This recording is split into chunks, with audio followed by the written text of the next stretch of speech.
السلام عليكم ورحمة الله وبركاته. إن الحمد لله نحمده ونستعينه ونستغفره ونعوذ بالله من شرور أنفسنا ومن سيئات أعمالنا. من يهده الله فلا مضل له ومن يضلل فلا هادي له. وأشهد أن لا إله إلا الله وحده لا شريك له وأشهد أن محمدا عبده ورسوله صلى الله تعالى عليه وعلى آله وصحبه وسلم تسليما كثيرا. أما بعد، فقد قال الإمام البخاري رحمه الله تعالى: باب ما رخص للمريض أن يقول إني وجع أو رأس أو اشتد بي الوجع، وقول أيوب عليه السلام: أني مسني الضر وأنت أرحم الراحمين. قال حدثنا قبيصة قال حدثنا سفيان عن ابن أبي نجيح وأيوب عن مجاهد عن عبد الرحمن بن أبي ليلى عن كعب بن عجرة رضي الله عنه قال: مر بي النبي صلى الله عليه وسلم وأنا أوقد تحت القدر فقال: أيؤذيك هوام رأسك؟ قلت: نعم. فدعا الحلاق فحلقه ثم أمرني بالفداء।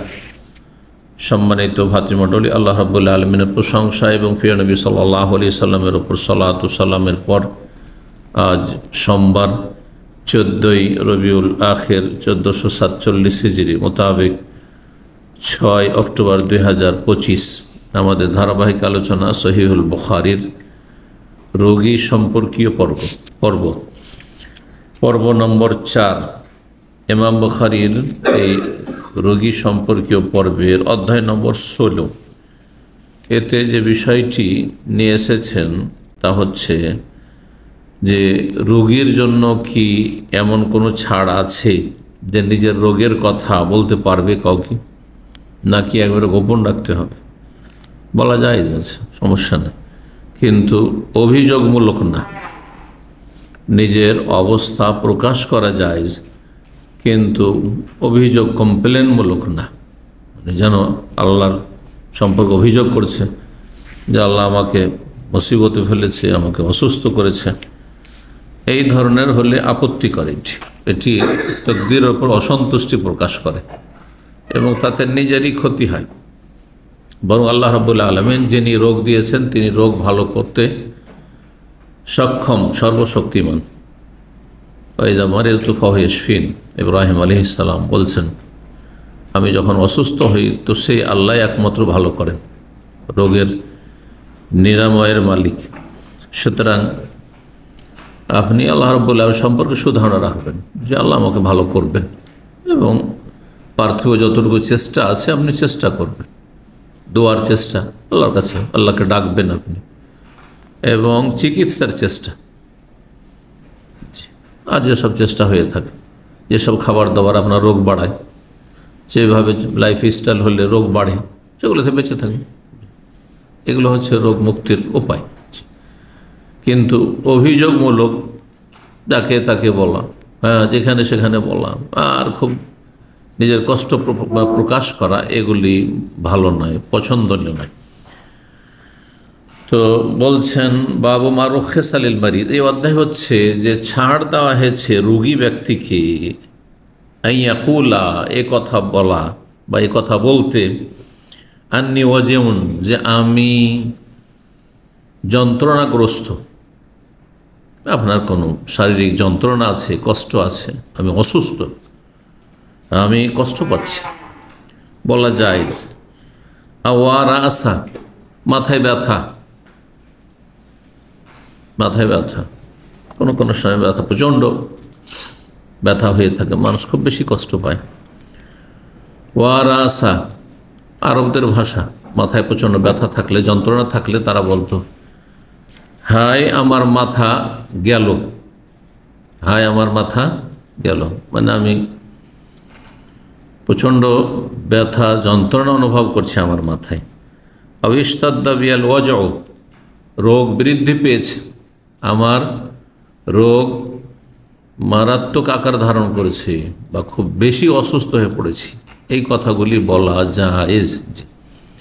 কিন্তু আজকাল যে সোশ্যাল মিডিয়াতে বলছেন এটা ভালো না।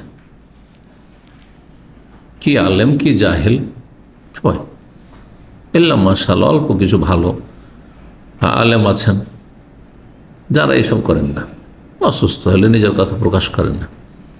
আর তারপর আমাদের কিছু দিনই ভাইয়েরা তার সাথে রোগীর ছবি দিয়ে দিচ্ছে, এটা আরও বেশি লাগছে।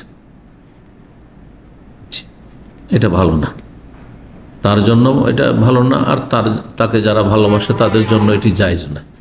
আপনি একটা রোগী যখন থাকে, তার চেহারা শরীর মলিন থাকে, হ্যাঁ, মানসিক শারীরিক অবস্থা খারাপ থাকে, এই খারাপ ছবি কেন দিচ্ছেন আপনি?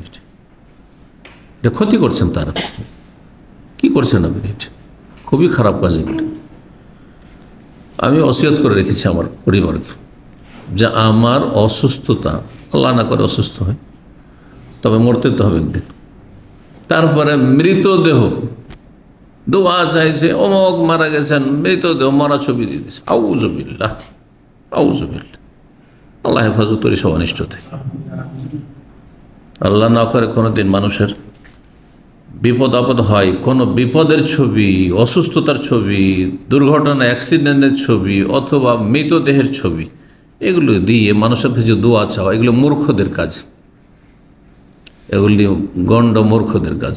এগুলো আমাদের দিনী ভাইদের কাজ নয়, এরা দিন বুঝেই নেই। জি, সারা দুনিয়া সব আপনার দোস্ত আছে নাকি? সবাই দোস্ত? কোনো মানুষ পৃথিবীতে আছে যে সবাই তাকে ভালোবাসে? রাসূলুল্লাহ সাল্লাল্লাহু আলাইহি সাল্লামের দোস্ত ছিল, দুশমন ছিল? যদি সবচাইতে ভালো মানুষ পৃথিবীতে কেউ থাকেন তো তিনি মুহাম্মদ রাসূলুল্লাহ সাল্লাল্লাহু আলাইহি ওয়াসাল্লাম। হ্যাঁ, ইব্রাহিম খলিলুল্লাহ আলাইহিস সালাম, সবচাইতে ভালো মানুষ এই দুজন মানব জাতির ইতিহাস। তাদের দুশমনের অভাব ছিল। আল্লাহ কোরআনে বলছেন, ওয়া কাযালিকা জাআলনা লিকুল্লি নাবিয়্যিন আদুওয়ান। আমি এইভাবেই, এটি হচ্ছে আল্লাহর নীতিমালা দুনিয়াতে, জাআলনা লিকুল্লি নাবিয়্যিন, প্রত্যেক নবীর কি করেছি? আদুওয়ান, দুশমন তৈরি করেছি। সুবহানাল্লাহ, আল্লাহ বলছে আমি শত্রু তৈরি করেছি। তো আপনি বা আপনার ছবি দিয়ে দেওয়া হলো, আপনার সম্পর্কে রোগের গোটা দুনিয়ায় মুহূর্তের মধ্যে আপনি ফেসবুকে সারা দুনিয়া ছড়িয়ে পড়লো, ফ্রেন্ড টু ফ্রেন্ড, শুধু ফ্রেন্ড সার্কেলে নয়, যাদেরকে আপনি ফ্রেন্ড বানিয়েছেন তাদের মধ্যেও মেলা কেউ আছে বিদ্বেষী, আর ফ্রেন্ড থেকে কত ফ্রেন্ড চলে গেল, কত জায়গায় শেয়ার হয়ে গেল। অল্প কিছু লোক হয়তো দোয়া করছে, দোয়াও করে না, প্রচার করছে, দোয়া করে না। বল্লা, যারা প্রচার করে তারা নিজেরাই দোয়া করে না। এ কথা ভালো করে শুনলেন। যদি আন্তরিক হয় তাহলে সব প্রচার করবে, নিজেই দোয়া করবে। তারপর আপনার যন্ত্রণা, আপনার অসুস্থতা আপনার চেয়ে বেশি ভালো করে কেউ দোয়া করবে নাকি? হ্যাঁ, আপনি ভুক্তভোগী, আপনি অসুস্থ, আপনার দোয়া বেশি কার্যকর হবে, আপনার দোয়াতে বেশি আন্তরিকতা, ইখলাস আছে, নিষ্ঠা আছে। আল্লাহকে আপনি অন্তর থেকে ডাকছেন, নাকি পর কেউ ধার করে ও ডাকবে বেশি? আশ্চর্য বিষয়গুলি চিন্তাই করেন এগুলো ভাইরা। যেন শেখ সালেহ ফাজান, শেখ বিন ওসাইমিন, তাদের বেশ কিছু ফতোয়া সোশ্যাল মিডিয়াতে আরবিতে আছে। একজন বলছে যে আমি অসুস্থ, তাহলে আমি কি ভাইদের কাছে দোয়া চাইতে পারবো? না, চাইবেন না, স্পষ্ট বলছেন, না চাইবেন না। এই জন্য বলো, ভালো আলমের কেউ পরের কাছে দোয়া চাইবেন না। আরে পর হচ্ছে পর, আরে আপনি আপন, আপনি নিজে দোয়া করেন। যারা মানুষের কাছে দোয়া চাই তারা কখনো নিজের জন্য একবার মন লাগিয়ে দোয়া করে না, মেহনত করে দোয়া করে না।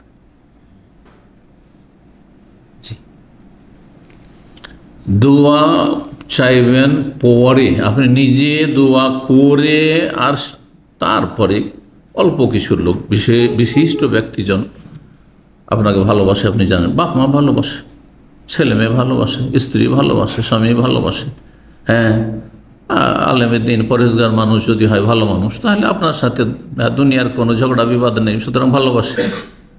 এইভাবে আপনি বিশিষ্ট জনের কাছে দোয়া চাইতে পারেন, যাত্রার কাছে দোয়া চাইবেন আপনি। হ্যাঁ, ফাসেক ফাজের পুরা দুনিয়ার কাফের, হ্যাঁ, চিন্তা করেন, বিদাতিকে খুশি হবে না, ও দোয়া করবে আপনার জন্য? আর বিদাতিদের সংখ্যা বেশি। কাফেরকে দোয়া করবে একটা মুসলিমের জন্য, আর ওর দোয়াতে হবে বা কি? বেদাতির দোয়াতে বা কী হবে? বেনামাজির দোয়াতে, বেনামাজি 95% বেনামাজি মুসলিম সমাজে, তো বেনামাজির দোয়াতে হবেই বা কিচ্ছু হবে না, কিচ্ছু হবে না। সারা দিন দোয়া করলে কিছু হবে না, কোনো ফায়দা হবে না তাদের দোয়াতে। এই জন্য এই স্বভাবগুলো আপনারা বাদ দেন। আমি সারা বিশ্বের সমস্ত মুসলিম বাংলাভাষীদের বলছি যে পরের কাছে দোয়া চাওয়া এই বদ স্বভাবটা বাদ দেন, নিজে দোয়া করেন। আলেকে বেনাফসিকা, নিজের চরকায় তেল দিতে শিখেন। জি, আল্লাহ তৌফিক দান করুন। তারপরে সোশ্যাল মিডিয়াতে এগুলো ছড়িয়ে দিন। যাদেরকে ভালোবাসেন আপনি দোয়া করবেন, খুব ভালোবাসেন আপনি দোয়া করবেন, আপনি কেন ছড়িয়ে দিচ্ছেন?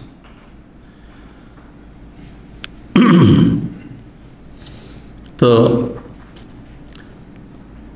আইয়ুব আলাইহিসসালাম, আইয়ুব আলাইহিসসালামের দোয়া আসছে।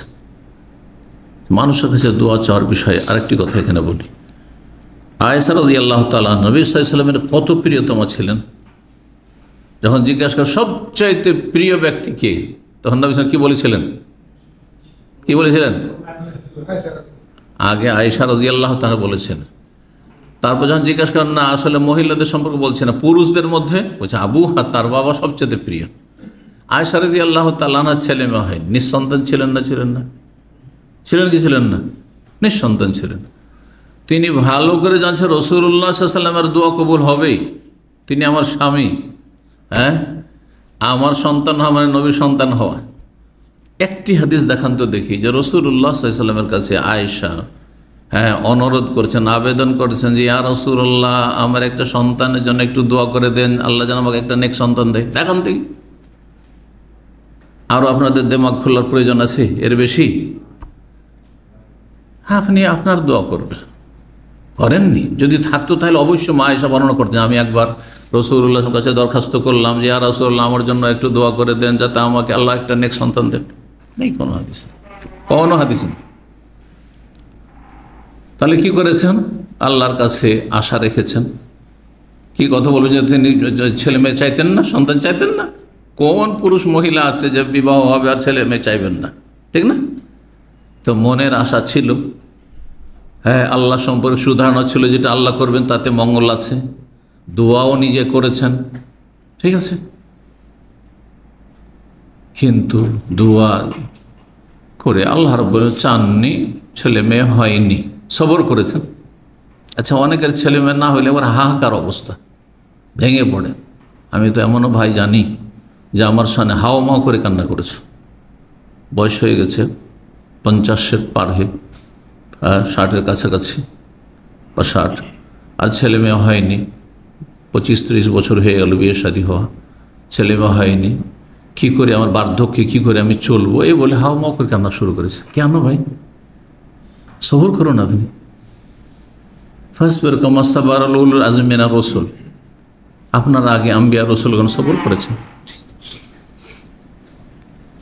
জি, সাহাবিয়া তারা সবর করেছেন। কাউকে আল্লাহ দিয়েছেন, কাউকে দেননি, কাউকে দিয়ে নিয়ে নিয়েছেন, সবাই সবর করেছেন বালা মুসিবত।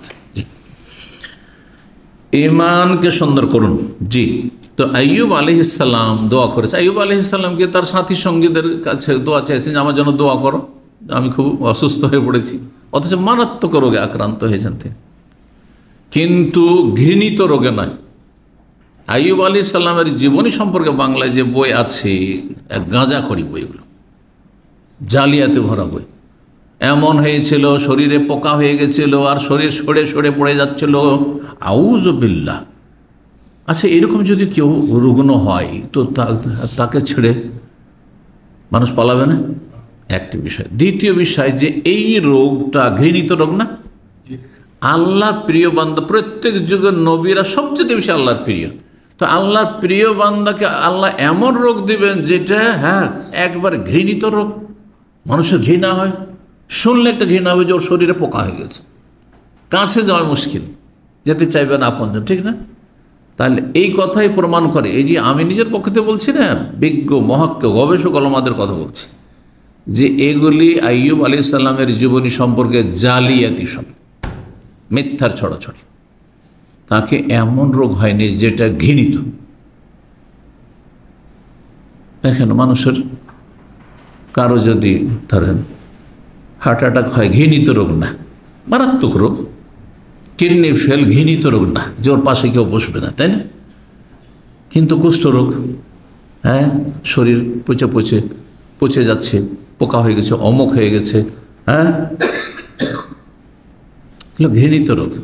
নবী রাসূলকে আল্লাহ ঘৃণিত রোগ দেবেন, অসম্ভব কথা। যদি এটা কোনো আয়াতে থাকতো তাহলে মেনে নিতাম, যদি কোনো হাদিসে থাকতো নবী সাল্লাল্লাহু আলাইহি ওয়াসাল্লাম বলেছেন আইয়ুব আলাইহিস সালামকে এমন রোগ হয়েছিল যেটা একবার এইরকম পছন্দ হয়ে নিয়েছিল, তাহলে মেনে নিতাম, কারণ এটি ওয়াহি, আল্লাহ এবং রসুলের কথা। কিন্তু না কোরআন আছে না হাদিস আছে, কিসে আছে? ইসরায়েলি ইহুদি নাসারাদের কিতাবে আছে। হ্যাঁ জি, তারা নবীকে যারও সন্তান বলতে দ্বিধা করেনি। ইহুদিরা ঈসা আলাইহিস সালামকে যারও সন্তান বলে, বুঝতে পারছেন না? ওজাইরকে আল্লাহর পুত্র বলে ইহুদিরা, খ্রিস্টানরা আল্লাহর পুত্র বলে, আল্লাহর স্ত্রী বলে নাউজুবিল্লাহ মারিয়ামকে, নাউজুবিল্লাহ। হ্যাঁ, তাহলে তারপরে সুলাইমান আলাইহিস সালামকে ইহুদিরা জাদুকর বলে, যে জাদুর বলে তার রাজত্ব চলত। তারা কি করেনি মানহানি করার ক্ষেত্রে? সব কিছুই করেছে। নবী রসুলকে খুন করেছে, কোরআনে আল্লাহ একাধিক জায়গায় বলেছে। খুনই ছিল তারা, নবী রসুল সবচেয়ে ভালো মানুষদেরকে খুন করেছে তারা ইহুদিরা। তো তাদের যে সব পুস্তক রয়েছে, জগা খিচড়ি পুস্তক, বিকৃত পুস্তক, মন গড়া পুস্তক, তাতে এইসব কিচ্ছা কাহিনী বিশ্বাস করে নেবেন আপনি? যে আইয়ুব আলাইহিস সালামের শরীরে পছন্দ হয়ে নিয়েছিল, আর পোকা হয়ে গেছিল, আর তারপরে সব ছেড়ে পালিয়ে গেছিল, মিথ্যা কথা।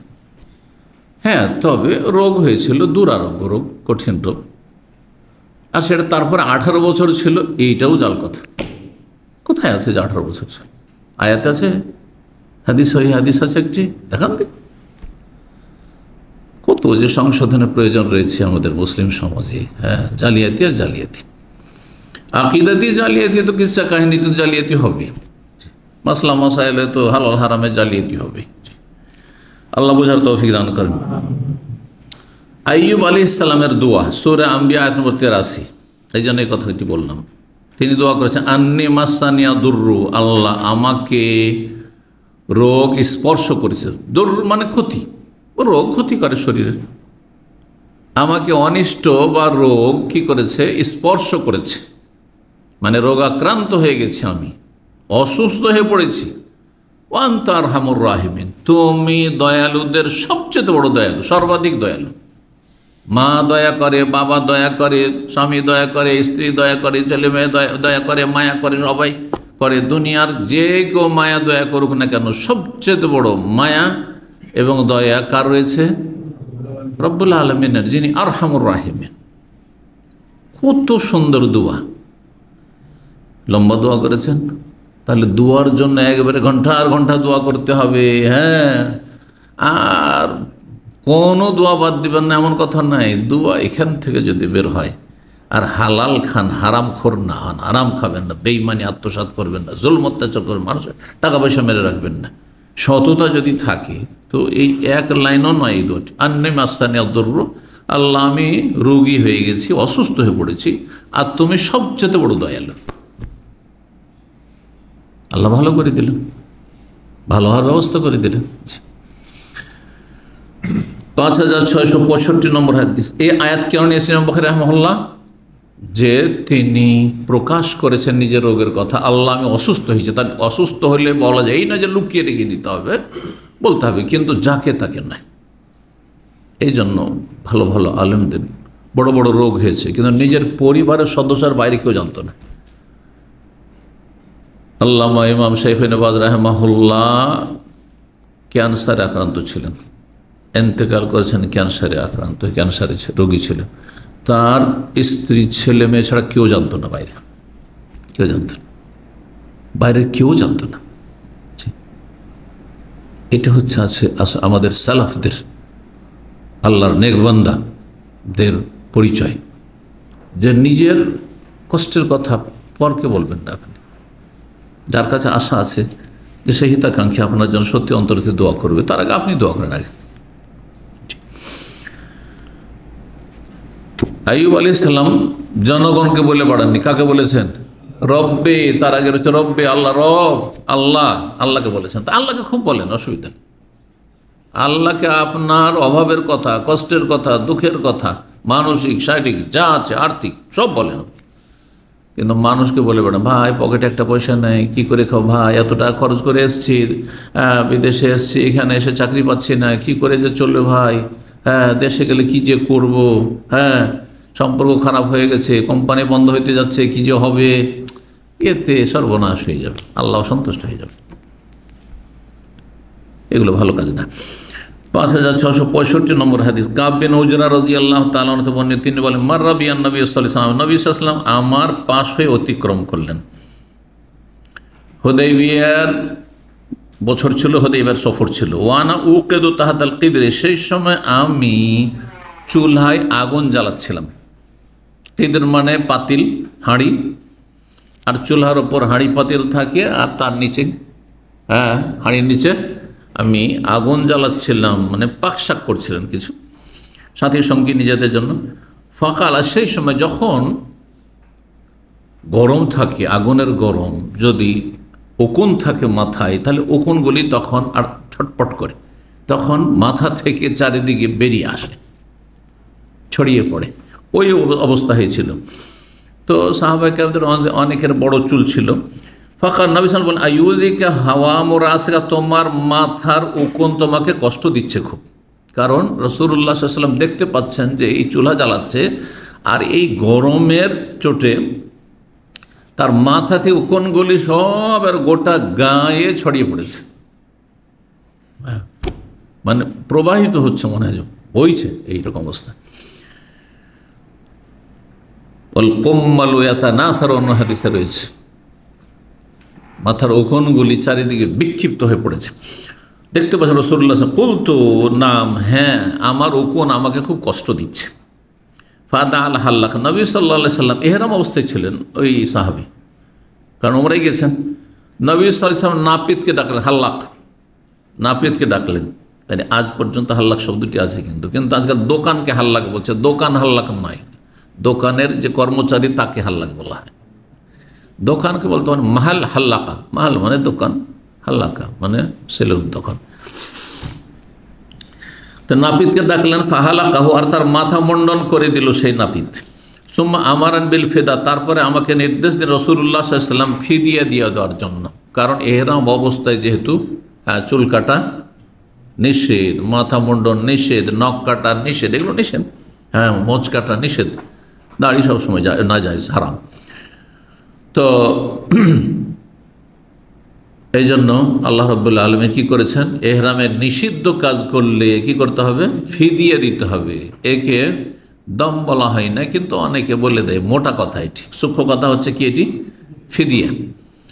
কোরআনে কারীমের বিধান আল্লাহ বর্ণনা করেছেন সূরা বাকারায়, ফামান কানা মিনকুম মারিজান, তোমাদের কেউ যদি অসুস্থ হয়ে যায়, আও বিহি আযামির রাসি, অথবা মাথায় কোনো কষ্ট থাকে, উকুন থাকে।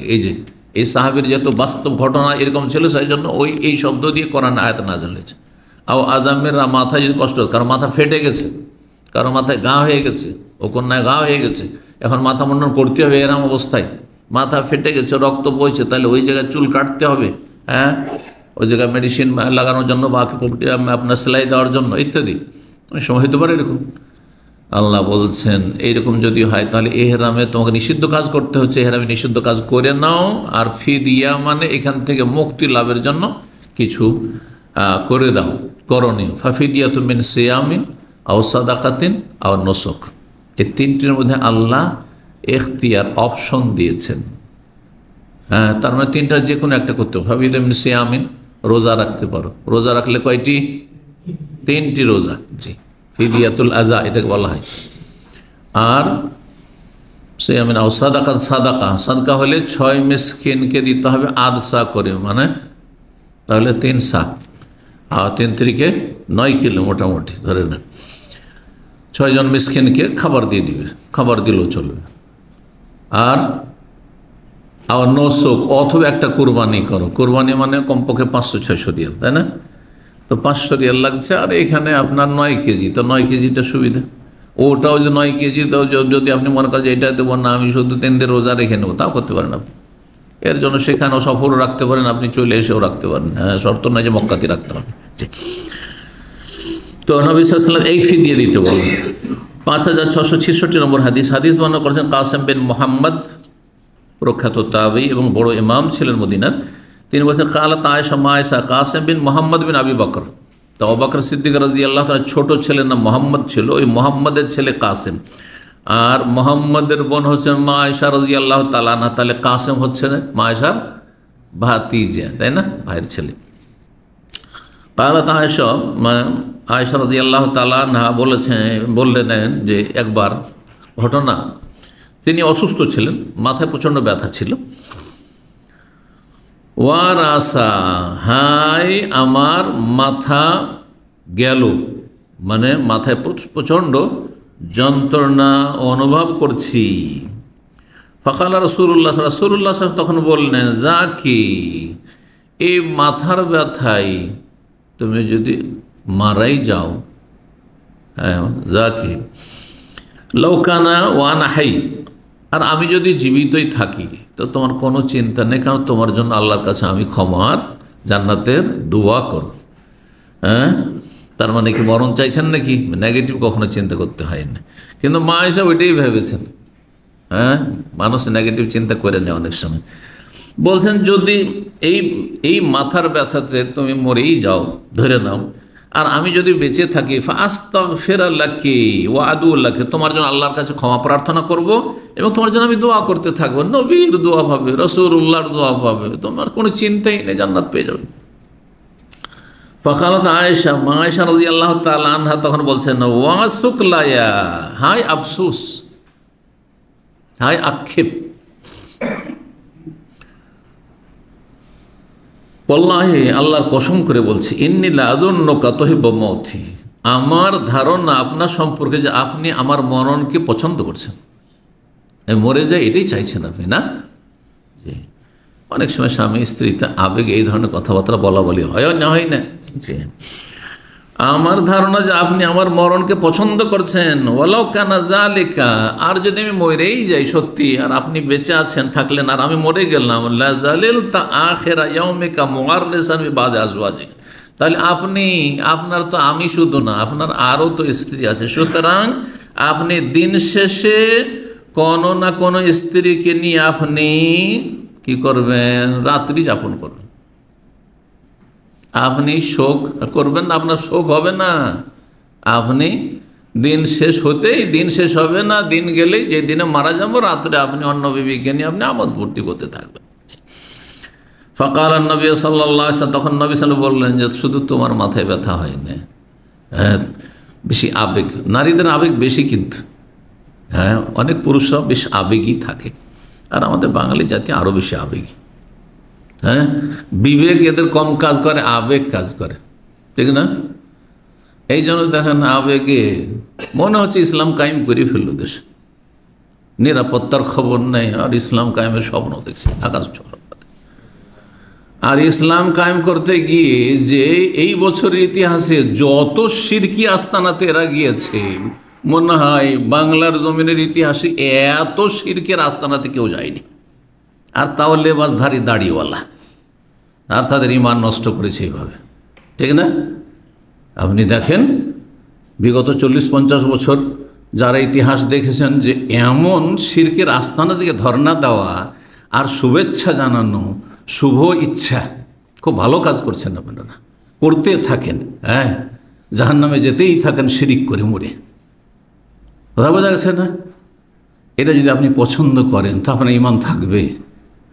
বলেন তো দেখি, একজন মদ খাচ্ছে আর যদি বলেন, হ্যাঁ যে শুভেচ্ছা, তুমি খুব ভালো কাজ করছো, হ্যাঁ গাঁজা হেরোইন খাচ্ছে, খুব ভালো কাজ করছো, তাহলে বলেন আপনি কত বড় বদ প্রকৃতির লোক, যে একটা লোক গাঁজা খাচ্ছে, মদ খাচ্ছে, আর তাকে শুভেচ্ছা জানাচ্ছেন আপনি, হ্যাঁ তাকে আপনি অভিনন্দন জানাচ্ছেন আপনি, হ্যাঁ তাকে আপনি উৎসাহিত করছেন আপনি। আউযু বিল্লাহ, ওর চাইতে কত বড় অপরাধ হচ্ছে শিরকের গুনাহ, আল্লাহ কখনো মাফ করবেন না। এদের ঈমান নিয়ে চিন্তা নেই, এদের শুধু ক্ষমতা নিয়ে চিন্তা। আল্লাহ এইরকম ক্ষমতা কখনো টিকবে না, লিখে নেন ভালো করে, এই কথার ব্যতিক্রম হবে না, কারণ আমি নিজের কথা বলছি না, এটা কোরআন সুন্নাহর কথা। ইয়াবুদুনানি লা ইউশরিকুনা বি শাইআ, ইসলামী খেলাফত টিকাতে হলে, কায়েম করতে হলে একমাত্র আমার ইবাদত করতে হবে, শিরক করলে চলবে না, শাইআন সামান্য শিরক থাকলে হবে না। হ্যাঁ, শিরকের আগুন দাও দাও করে ভিতরে জ্বলছে, আর আপনি তার উপরে আপনি ইসলাম কায়েম করবেন, তা হয় তাওহীদ কায়েম করবে, কখনো কায়েম হবে না, কখনো কায়েম হবে না। এই আশা নিরাশায় পরিণত হবে, আর শেষ পরিণাম জায়েদের হয়ে আছে বিভিন্ন দেশে বিভিন্ন জায়গায়, তাই হবে আর হচ্ছে, চোখের সামনে দেখছেন। 50 বছরের ইতিহাস যদি ভালো করে দেখেন পৃথিবীর, তাহলে সব সুস্পষ্ট হয়ে যাবে। আল্লাহ এদের অনিষ্ট থেকে রক্ষা করুন। তো নবী সাল্লাল্লাহু আলাইহি সাল্লাম বললেন, বাল আনা ওয়া রাসা, শোনো, বরং আমার মাথায় প্রচণ্ড যন্ত্রণা রয়েছে। হায়, আমার মাথায় বড় কষ্ট রয়েছে, যন্ত্রণা রয়েছে। লাকাদ হামামতু, আমার ইচ্ছা হচ্ছে, জানি না কখন দুনিয়া থেকে চলে যাব। তাই নবী সাল্লাল্লাহু আলাইহি সাল্লামও জানেন না, তবে ইন্তেকালের আগে জানিয়ে দেওয়া হয়েছে। আগে থেকে জানতেন না যে আমি 63 বছর বাঁচবো আর এই সময় আমার অমুক দিন ইন্তেকাল হবে, কিন্তু নবী রসুলগণ, প্রত্যেক নবী রসুলকে ইন্তেকালের আগে, সেটা যতক্ষণ আগে হোক না কেন বা যে কয়দিন আগে হোক না কেন, জানিয়ে দেওয়া হয় যে এখন তোমার সময় চলে আসছে আর তুমি প্রস্তুত থাকো আসার জন্য। লাকাদ হামামতু, আমার ইচ্ছা হচ্ছে, আওয়ারাদ্দু, হামামতু বলেছেন, আওয়ারাদ্দু বলেছেন, বর্ণকার সন্দেহ, আন উরসিলা ইলা আবি বকর ওয়া ইবনিহি, যে আমি আবু বকর আর তার ছেলে, বড় ছেলে আব্দুর রহমানকে ডেকে পাঠাই। ফাআহাদা, এবং তাদেরকে ওসিয়ত করে যাই, খেলাফতের ওসিয়ত করে দিই যে আবু বকর এবং তার বড় ছেলেকে বলে দিই যে আমার পরে প্রথম খলিফা হবেন আবু বকর, তোমার আব্বা। এই ওসিয়ত করে আমি এই বিষয়টি স্পষ্ট করে দিতে চাই, যাতে করে কারো কোনো বলার সুযোগ না থাকে, যে আর কারো প্রস্তাব না আসে যে না ওনাকে না হয় অন্য কাউকে করা হোক বা আর কাউকে করা হোক, কারো নাম উল্লেখ করে দিল, এমনটা যেন না হয়। এক কথায় দ্বিমত যেন মানুষের না হয়। ওসিয়ত, আহাদা মানে ওসিয়ত করতে চাই, আইয়াকুল আল কাইলুন, যাতে কোনো ব্যক্তি কোনো কথা না বলতে পারে, যে অন্য কেউ আর কারো প্রস্তাব না নিয়ে আসে। আও ইয়াতামান্নাল মুতামান্নুন, অথবা কোনো আশা আকাঙ্ক্ষাকারী আশা আকাঙ্ক্ষা করে না বসে যে আমি যদি খলিফা হইতাম, এমনটাও তো হইতে পারে। তো এমন যেন না হয়। যদি সাহাবা কেরামের মধ্যে ক্ষমতার লোভ লালসা কারো ছিল না, জি, কারণ এটিকে তারা সম্মাননা মনে করতেন না, এইটিকে কষ্ট মনে করতেন, বোঝা মনে করতেন। নেতৃত্বকে যদি বোঝা মনে করেন তো কেউ বোঝা নিতে চাইবে না, কেউ অতিরিক্ত বোঝা নিতে চাইবে। যারা মুখলেস মানুষ, হ্যাঁ, আখেরাতমুখী, দুনিয়া বিমুখ, তারা কেউ ক্ষমতা চাইবে না, কারণ ক্ষমতা মানে বিপদ। এই বিশাল বোঝা, গোটা দেশে যে জুলম অত্যাচার হচ্ছে আর নিরাপত্তাহীনতায়, এইগুলির জবাব দিতে হবে এই শাসকদেরকে। কেন হচ্ছে, কেন সামলাতে পারছো না? তোমার ক্ষমতা নাই, ক্ষমতা নেই তো নিলে কেন নেতৃত্ব? সুম্মা কুলতু, তারপর আমি বললাম, ইয়া আল্লাহ, সুম্মা কুলতু, নবী সাল্লাল্লাহু আলাইহি ওয়াসাল্লাম বলছেন যে আমি চাইছিলাম যে ডেকে বইলেই দিই বিষয়টি, তারপর চিন্তা করলাম যে না, কারণ আমার সাথী সঙ্গী সাহাবায়ে কেরামদেরকে এমনভাবে তরবিয়ত করে দিয়েছি যে আবু বকর ছাড়া ওরা আর কাউকে নির্বাচন করবে না বা মনোনীত করবে না। সুম্মা কুলতু, তারপর আমি মনে মনে বললাম, ইয়া আল্লাহু ইয়াদফাউল মুমিনুন, আল্লাহ বিষয়টিকে অস্বীকার করেন যে অন্য কেউ খলিফা, মানে আল্লাহর ফয়সালা আমার পরে, তার নবী সাল্লাল্লাহু আলাইহি ওয়াসাল্লামকে জানিয়ে দেওয়া হয়েছে যে আল্লাহর ফয়সালা হয়ে আছে তকদিরে যে আমার পরে খলিফা কি হবেন? আবু বকর। ওয়াদফাউল মুমিনুন, আর মুমিনরাও বিষয়টি প্রতিহত করবে যে আবু বকর ছাড়া অন্য কাউকে খলিফা হতে দেবে না। আও, অথবা বর্ণনাকার সন্দেহ, আও ইয়াদফাউল্লাহ, আল্লাহ প্রতিহত করবেন অন্যের খলিফা হওয়াকে। ওয়াবাল মুমিন, মুসলিমরা অস্বীকার করবেন, মানে সাহাবায়ে কেরাম তারাও মুহাজির আনসার মেনে নেবেন না যে আবু বকর থাকতে আর কেউ খলিফা হোক। কারণ নবী সাল্লাল্লাহু আলাইহি সাল্লাম নাম স্পষ্ট না করলেও কথায় কাজে বিভিন্ন সময় প্রমাণ করে দিয়েছেন যে আমার পরে খলিফা কে? আবু বকর সিদ্দিক রাদিয়াল্লাহু তাআলা। নবী সাল্লাল্লাহু আলাইহি সাল্লাম অসুস্থ যখনই হয়েছেন, তখন মসজিদে ইমামতি করার জন্য কার নাম উল্লেখ করেছেন? মুরু আবু বকর ফলিয়াছেন, আবু বকরকে বলল নামাজ পড়া। যখন কোনো জায়গায় গিয়েছেন, এসে বলছেন আমি অমুক জায়গায় গেছিলাম কয়েকজন সাথী সঙ্গী নিয়ে, তখন কি বলছেন? দাখাল তো আন্না ও আবু বকর ও ওমর, আমি তারপর আবু বকর ওমর গিয়েছিলাম। আগে আবু বকরের নাম বলেছে, কখন ওমরের নাম, ওসমানের নাম, আলীর নাম বলেন। দেখেছেন, অমুক জায়গায় ছিলাম, তারপর সেখান থেকে বেরিয়ে আসলাম, আমি আবু বকর ওমর, খারাজ তো আন্না ও আবু বকরিন ওমর, এভাবে বলেছে। বহু হাদিস রয়েছে। এক বুড়ি এসে জিজ্ঞাসা, ইয়া রাসূলুল্লাহ, আপনাকে তো এবার মশলা জিজ্ঞাসা করে গেলাম, কিন্তু আগামী দিনে এসে যদি আপনাকে না পাই, দুনিয়া থেকে চলে গেছেন, অথবা আপনাকে পেলাম না, এসে বাড়িতে নেই, মদিনায় আপনি না, তো কার কাছে যাবো? এই তে আবু বকর, আবু বকরের কাছে যে সুবহানাল্লাহ, বহু হাদিস রয়েছে। আবু বকর রাদিয়াল্লাহু তাআলা প্রথম খলিফা, ইশারা ইঙ্গিত মূলক বহু হাদিস রয়েছে। তো এই ছিল হাদিস। 5667 নম্বর হাদিস বর্ণনা করছেন ইবনে মাসউদ রাদিয়াল্লাহু তাআলা আনহু, বলছেন দাখালতু আলা নবী সাল্লাল্লাহু আলাইহি ওয়াসাল্লামের কাছে আমি প্রবেশ করলাম, ওয়া হুয়া ইউআকু, সেই সময় নবী সাল্লাল্লাহু আলাইহি ওয়াসাল্লাম জ্বরে আক্রান্ত ছিলেন। হাদিসটি কয়েকবার এসছে আগে। ফামাসেস্তহু, তাকে আমি স্পর্শ করলাম। তাহলে রোগীর গায়ে হাত দিয়ে রোগী পরিচর্যা করা বা দেখা, খোঁজ খবর নেওয়া, এটা ভালো জিনিস। তবে রোগীর কাছে বেশিক্ষণ বসে থাকতে হবে না, যেটা বিরক্তিকর হইতে পারে। ধর্ণা দিতে হবে না, রোগীর বাড়িতে গিয়ে চা পানি করার জন্য বসে থাকতে হবে না, এই সুযোগ দিতে হবে না, তাড়াতাড়ি উঠে পড়তে হবে। ফাকুলতু, আমি বললাম ইন্নাকা লা তুআকু ওয়াকান, তখন আমি বললাম যে আপনার তো প্রচণ্ড জ্বর ইয়া রাসূলুল্লাহ। কাল আজাল, হ্যাঁ, কামা ইউআকু রাজুলান মিনকুম, তোমাদের দুইজন মানুষের সমান আমাকে জ্বর হয়, দ্বিগুণ জ্বর হয়। কাল লাকা আজরান, তাহলে আপনার তো দ্বিগুণ সওয়াব নেকি রয়েছে। কালাম, হ্যাঁ, যেমন যার কষ্ট তেমন তার নেকি। মামিন মুসলিমিন, নবী সাল্লাল্লাহু আলাইহি ওয়াসাল্লাম বললেন যে কোনো মুসলিম ইউসিবু আযান মারাদুন, যদি কোনো কষ্ট তাকে স্পর্শ করে, এই কষ্ট আপতিত হয় তার উপর, অসুখ বা কিছু, ফামাসিয়াহু, রোগ অথবা অন্য কোনো কিছু, ইল্লা হাত্তাল্লাহু সাইয়্যাত, তার গুনাহগুলিকে আল্লাহ ঝরিয়ে দেবেন। কামা তাহুত্তুশ শাজারাতু ওয়ারাকাহা, যেমন গাছের পাতাগুলি গাছ ঝরিয়ে ফেলে বা বিশেষ বিশেষ মৌসুমে এসে ঝরে পড়ে। আমির বিন সাদ বিন আবি ওয়াক্কাস রাদিয়াল্লাহু তাআলা আনহু, তার পিতা থেকে বর্ণনা করেছেন সাদ বিন আবি ওয়াক্কাস থেকে, জাআনা রাসূলুল্লাহ সাল্লাল্লাহু আলাইহি ওয়াসাল্লাম ইয়াউদুনি, রাসূলুল্লাহ আমাদের কাছে আসলেন আমার খোঁজ খবর নেওয়ার জন্য, মিন ওয়াজাইন, আমার অসুস্থতায়। সাদ বিন আবি ওয়াক্কাস খুব অসুস্থ হয়ে গেছিলেন মক্কায় গিয়ে, তো তাকে দেখতে আসলেন। ইশতাদ্দা বিয়া জামানার হাজ্জাতুল ওয়াদাই, এই যে এখানে স্পষ্ট করেই দিয়েছে হাদিসে, অন্য হাদিসের কথাটি আসেনি। বিদায় হজের সময়কালে আমার রোগ মারাত্মক আকার ধারণ করেছিল, মানে একবারে মরমর অবস্থা। অন্য রিওয়ায়াতে রয়েছে আশফাইতু আলাল মউত, আমি মানে শেষ অবস্থায় মরণের ধারে পৌঁছে গেছিলাম, কাছে পৌঁছে গেছিলাম। ফাকুলতু, তখন আমি বললাম, বালাগা বিয়া মিনাল ওয়াজে মা তারা, আমার রোগের অবস্থা তো আপনি দেখতে পাচ্ছেন যে মারাত্মক আকার ধারণ করেছে। ওয়ানা জুমালিন, আমি হচ্ছি বিত্তবান মানুষ, অনেক ধন সম্পদ আছে। ওয়ালা ইয়ারিসুনি ইল্লা ইবনাতুল্লি, আমার একমাত্র কন্যা ছাড়া কেউ আমার উত্তরাধিকারী নাই। আফা আতাসাদ্দাকু বিসুলুসাই মালি, তাহলে আমার ধন সম্পদের 2/3 দান সাদকা করে দেব, অন্যরা ওসিয়ত করে দেব। ওসিয়ত এখানে সাদকা ওসিয়তের অর্থে রয়েছে। কাল আল্লাহ, সুস্থ অবস্থায় মানুষ যখন সুস্থ থাকে তখন যদি মনে করে যে আমি পুরো দান করবো, জায়েজ আছে, যদিও কিছু রাখা ভালো, ছেলে মেয়েদের জন্য, পরিবারের জন্য, আত্মীয় স্বজনের, যেটা বেশি ভালো। কিন্তু ওসিয়তের ক্ষেত্রে 1/3, ওসিয়তের সম্পর্ক হচ্ছে ইন্তেকালের সাথে, যে আমার ইন্তেকালের পরে এতটা জমি জায়গা বা এত টাকা পয়সা কোনো ব্যক্তিকে দিয়ে দিও, অথবা কোনো প্রতিষ্ঠানের, মসজিদে, মাদ্রাসায়, এতিমখানায়, অমুক জায়গায়, ইসলামিক সেন্টারে দিয়ে দিও। এটা 1/3 বেশি করা যায় না, 1/3 অনেক বেশি। জি,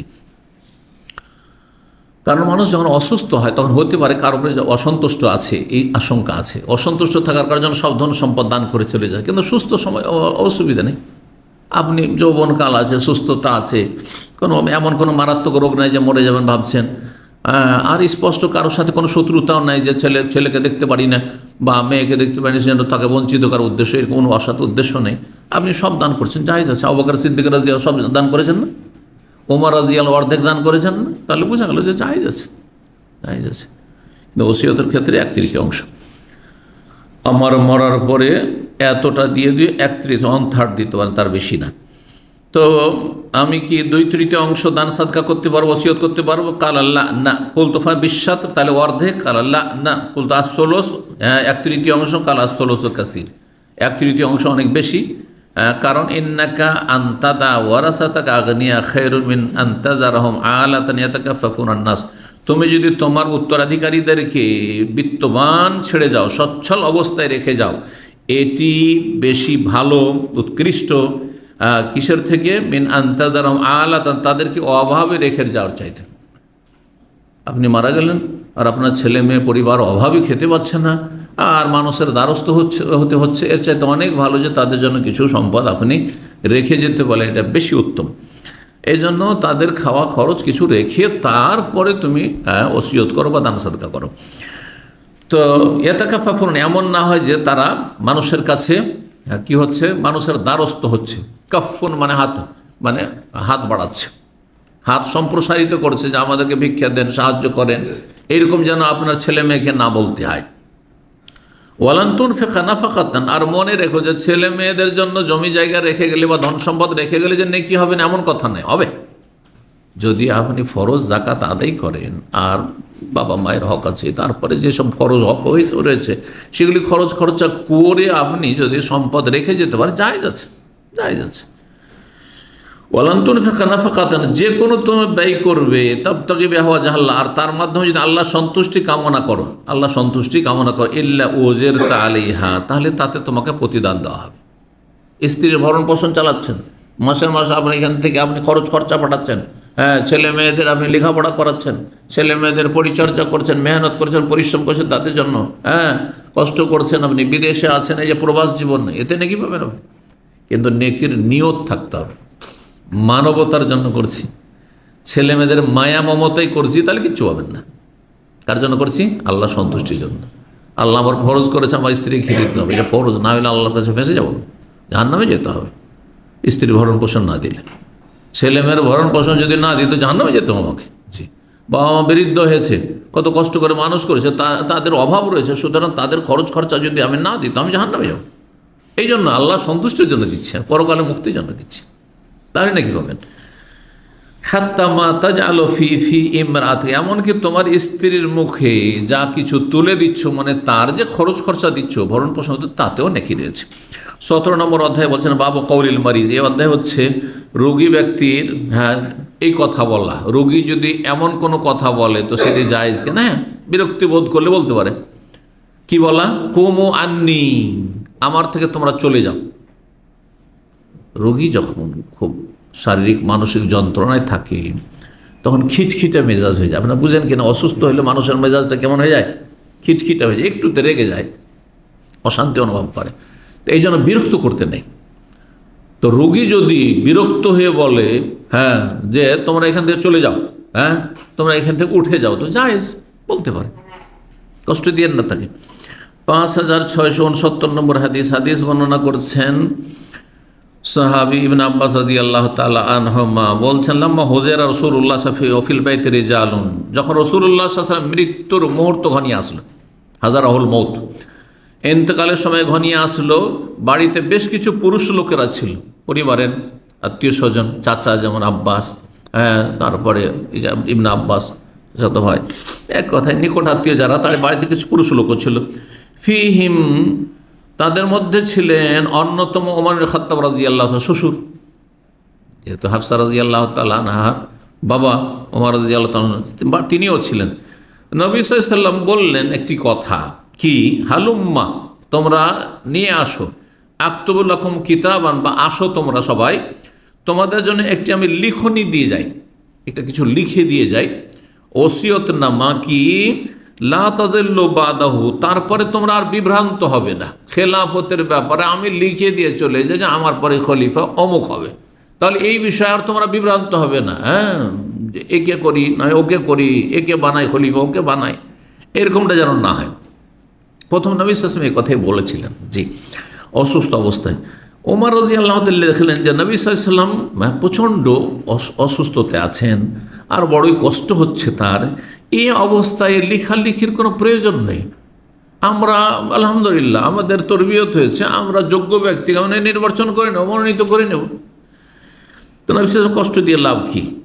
তো তিনি একটা মন্তব্য করলেন, ইন্নান নবী সাল্লাল্লাহু আলাইহি ওয়াসাল্লাম কাদ গালাবা আলাইহিল ওয়াজাউ, নবী সাল্লাল্লাহু আলাইহি ওয়াসাল্লামের রোগ মারাত্মক আকার ধারণ করেছে, রোগ যন্ত্রণা তীব্র হয়ে গেছে। গালাবা তীব্র হয়েছে, আলাইহিল ওয়াজাউ মানে রোগ যন্ত্রণা, রোগ যন্ত্রণা নবী সাল্লাল্লাহু আলাইহি ওয়াসাল্লামের তীব্র আকার ধারণ করেছে। ওয়া ইনদাকুমুল কোরআন, তোমাদের কাছে কোরআনে কারীম মওজুদ আছে, যে কোরআনে কারীমে খলিফা নির্বাচনের মাপকাঠি, কাকে বানাবেন আপনি? স্বজনপ্রীতি, এটা আমার আত্মীয় সেই জন্য, এর সাথে আমার দুনিয়ার স্বার্থ আছে সেই জন্য, আমার ফেভারে কাজ করবে সেই জন্য না, কিছু না, আল্লাহ সন্তুষ্টির জন্য সবচেয়ে যোগ্য ব্যক্তিকে যথাসাধ্য আমরা, হ্যাঁ, মনোনীত করব, যার মধ্যে যোগ্যতা আছে দেশ পরিচালনার। তো নবী সাল্লাল্লাহু আলাইহি ওয়াসাল্লাম এই কথাই বললেন কি ওমর, যে তোমাদের কাছে কোরআন মওজুদ, হাসবুনা কিতাবুন, আর আল্লাহর কিতাব আমাদের জন্য যথেষ্ট। কোরআনকে আঁকড়ে ধরে থাকলে, হাদিসকে আঁকড়ে ধরে থাকলে কিয়ামত পর্যন্ত পথভ্রষ্ট হবে, নবী সাল্লাল্লাহু আলাইহি ওয়াসাল্লাম বলেছেন।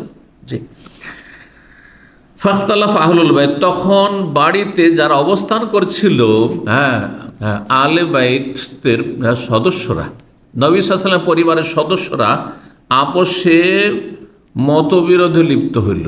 কি?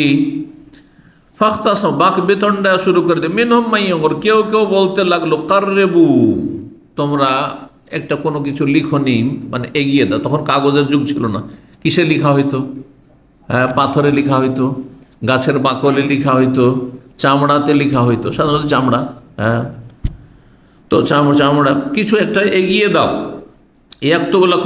নবী সাল্লাল্লাহু আলাইহি ওয়াসাল্লাম তোমাদের জন্য লিখে দেবেন কিতাবান, কোনো একটি লিখনি, লান তাযিল্লু বাদাহু, যেমনটা বলেন নবী সাল্লাল্লাহু আলাইহি ওয়াসাল্লাম, যে তাহলে তোমরা এরপরে বিভ্রান্ত হবে না যে কাকে খলিফা করব না করব। ওয়ামিনহুম মান ইয়াকুল, কিন্তু কেউ কেউ বলতে লাগলেন মা কাল ওমর, যেমনটা ওমর বলেছে। ওমর রাদিয়াল্লাহু তাআলার প্রস্তাব ছিল যে লিখার প্রয়োজন নেই, কোরআনে কারীম মওজুদ রয়েছে, আর আলহামদুলিল্লাহ কোরআন দিয়ে আমরা ফয়সালা করে নেব।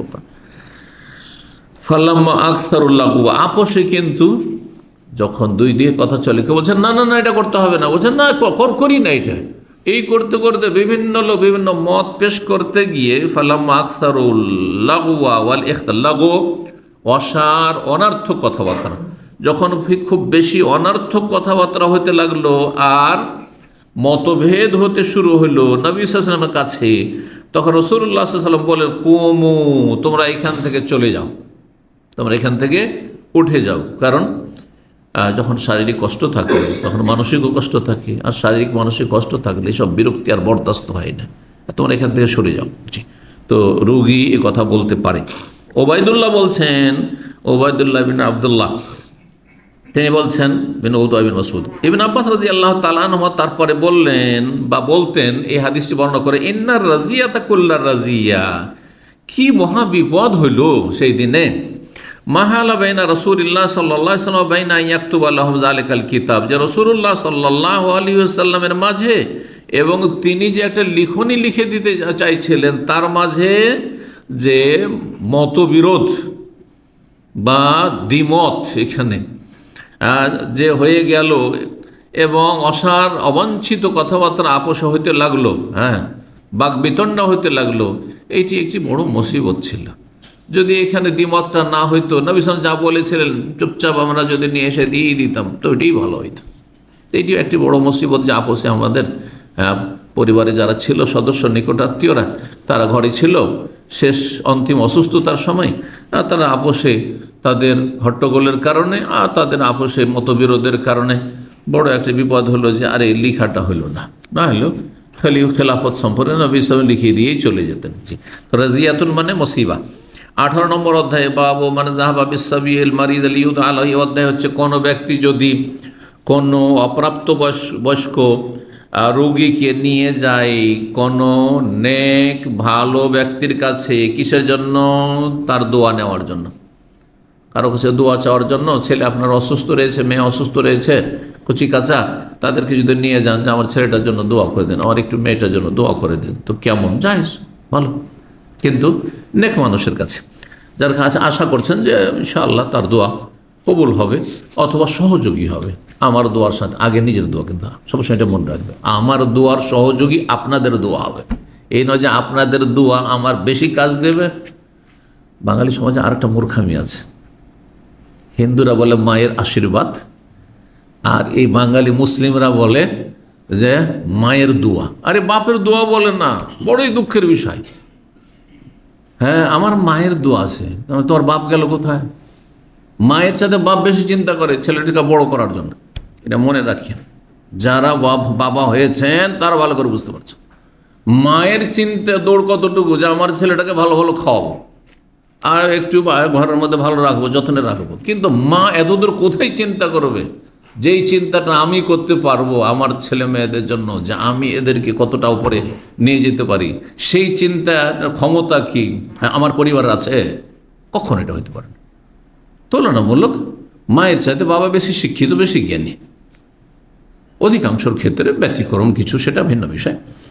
তো সুতরাং এই যে একটা বাঙালি সমাজ, এটা হিন্দু প্রভাবিত কথা, হিন্দুদের মায়ের আশীর্বাদ, ওই আশীর্বাদটাকে শুধু দোয়া, কিন্তু মায়ের দোয়া, বাবারও দোয়া, বলো মা বাবার দোয়া, কিন্তু আগে মা বাবার দোয়া না, আগে আপনার দোয়া হইতো। এইখানেও মনে রাখেন, শুধু মায়ের দোয়াই পার হয়ে গেলেন, বাপের দোয়াই পার হয়ে গেলেন, আমার বাবার দোয়া আছে, আমার মায়ের দোয়া আছে, আরে তোমার দোয়া কোথায়? ধোকা খেয়েও না, দুটো পয়সা আল্লাহ দিয়েছেন তো। হ্যাঁ, এটি মূর্খামি।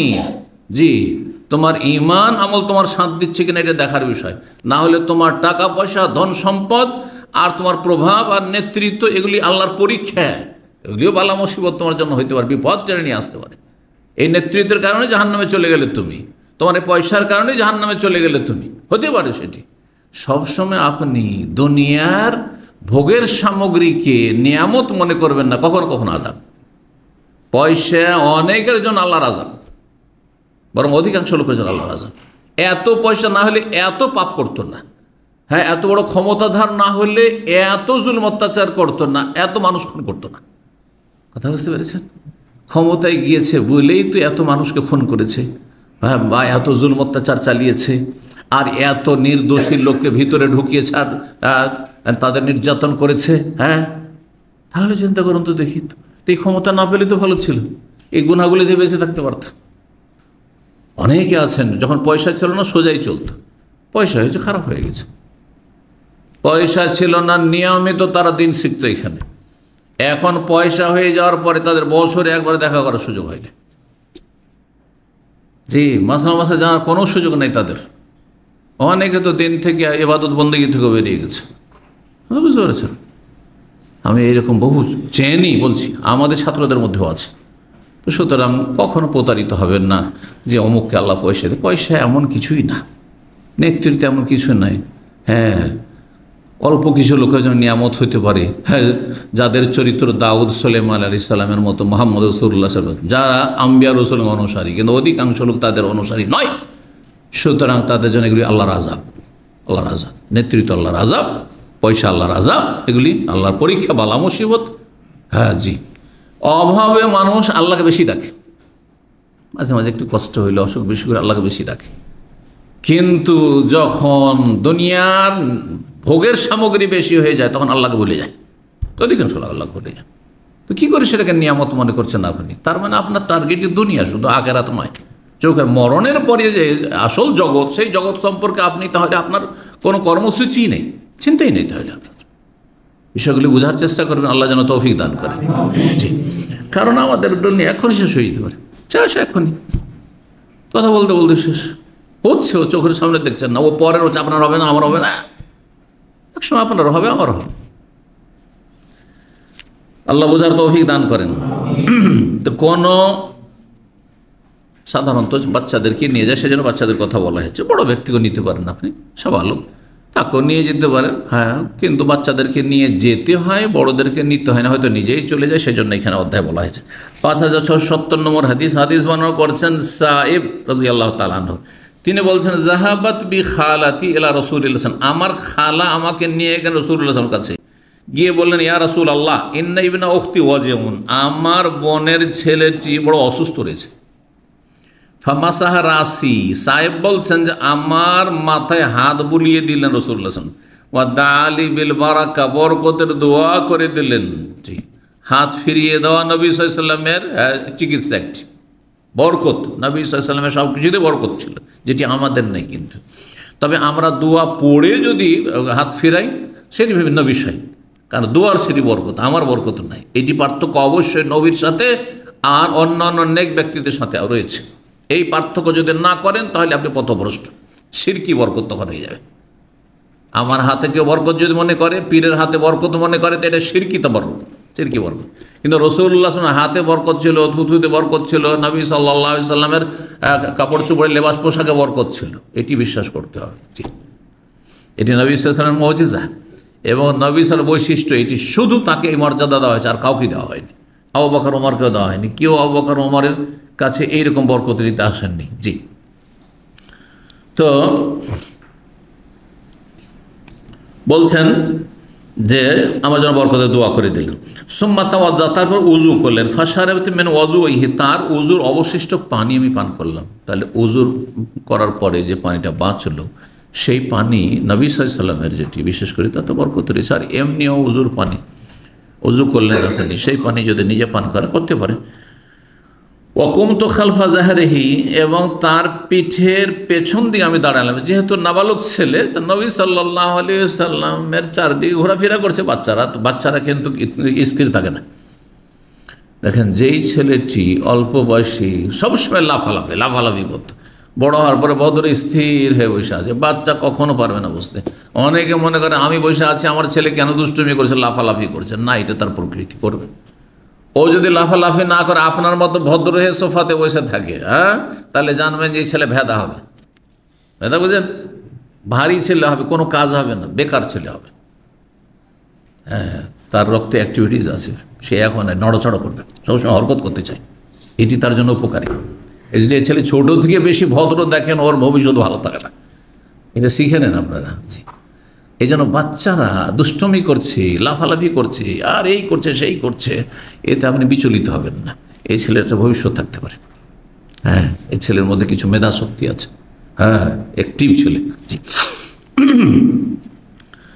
ফানাজারতু ইলা খাতামিন নবুওয়াতি বাইনা কাতাফাইহি, তারপরে আমি দেখলাম নবী সাল্লাল্লাহু মোহরে নবুয়ত, নবী সাল্লাল্লাহু যে শেষ নবী, তার একটি মোহর লাগানো ছিল আল্লাহর পক্ষ থেকে পিঠের মাঝখানে। জি, বাইনা কাতাফাই, দুই কাঁধের মাঝখানে খাতামুন নবুয়া, মোহরে নবুয়ত আমি দেখলাম। সেটি কেমন ছিল দেখতে? বসে মিসলা জিরিল হাজালাতে, সেটি আপনার কবুতর কি পায়রা বলে, তাই না? বুঝেন না? পায়রার ডিমের মতো, পায়রার কাছাকাছি একটি পাখিকে হাজালা বলা হয়। আর তিরমিজির একটি হাদিসে হামামা শব্দটি এসেছে, আর হামামা মানে কবুতর হয়। তাহলে হতে পারে যে নবী সাল্লাল্লাহু কবুতরকে উদ্দেশ্য করেছেন, অথবা কবুতরের কাছাকাছি একটি পাখি রয়েছে, যেটি আমরা গুগলে সার্চ দিয়েও দেখলাম। আর সেই পাখির কিন্তু দেখতে একবার কবুতরের কাছাকাছি, পায়রার কাছাকাছি। সেটি তিতর পাখি। তিতর পাখিকে বুঝেন? বাংলায় বুঝেন না আর কি। তিতর পাখি দেখবেন, তিতর দিয়ে সার্চ দিলে পাবেন, আর হাজালা দিয়ে আরবি শব্দ, তাতেও সার্চ দিলে পাবেন। কিন্তু দেখতে মোটামুটি কবুতর মতো। কবুতরের জিররুন মানে ডিম, জিররুন মানে এখানে বাইজ মানে ডিম। তো কবুতরের ডিমের মতো বা কবুতর সদৃশ্য পাখির বা তিতর পাখির ডিমের মতো ছিল, একটু উঁচা হয়েছিল। তাহলে একটা গোস্তের অংশ ছিল, যেমন তিল থাকে, অনেকের থাকে না? জি, তিল থাকে। তো তিল তো ছোট হয়, সেটা একটু বড় ছিল, আর সে গোস্তটা একটু উঠেছিল। আর সেটা কতটা পরিমাণ উঠেছিল, উঁচা হয়েছিল, সেটা ছিল আপনার একটা কবুতরের ডিমের মতো ছিল।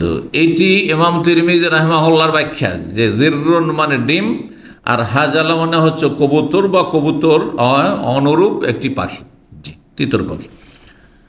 আর অধিকাংশ ওলামারা ভিন্ন আরেকটি ব্যাখ্যা করেছেন, সেটি হচ্ছে জিররুন মানে বোতাম, জিররুন মানে বোতাম। আর আজকাল টেলারদের ভাষায় বোতামকে জির বলা হয়, আজরার, জানেন না? জিররুন মানে বোতাম। আর হাজালা হচ্ছে যে কনে, পাত্রী, নতুন যে বিয়ে করে নিয়ে এসছেন আপনি, নিয়ে আসার পরে যে আপনার বাসর রাতে, তার জন্য, এই বাসরের জন্য একটি সুন্দর কাপড় চোপড় দিয়ে একবারে সাজিয়ে এটি ছোট্ট ঘরের ভিতরে একটি আপনার তৈরি করা হতো, যেটাকে আপনি বলতে পারেন, যদিও অনুবাদক খাটিয়া বলেছে, কিন্তু খাটিয়া তো খাটের ক্ষেত্রে ব্যবহার করে, তাই না? সেটা। আর খাটিয়া আবার নিজের যেসব খাট যাতে আপনারা ঘুমান, এটাকেও বলেন না মনে হয়, ওই মরার মৃতদেহ লাশ রাখার জন্য যেটা, ওইটার নাম খাটিয়া বলেন। কিন্তু অনুবাদক যে অনুবাদ করেছে বুখারীর, সে খাটিয়ার কিসের মতো? ঘণ্টির মতো। বলছেন খাটিয়ার গোলাকৃত ঘণ্টির মতো, মানে ওই বোতামের মতো। তো ওটা কাপড় দিয়ে ঘেরা হয় সুন্দর করে। যেমন আমাদের দেশে মশার দেশ, তো এই উদাহরণটা দিলে বুঝবেন। মশার দেশ, তো আমাদের খাটের উপর কি থাকে? মশারি থাকে।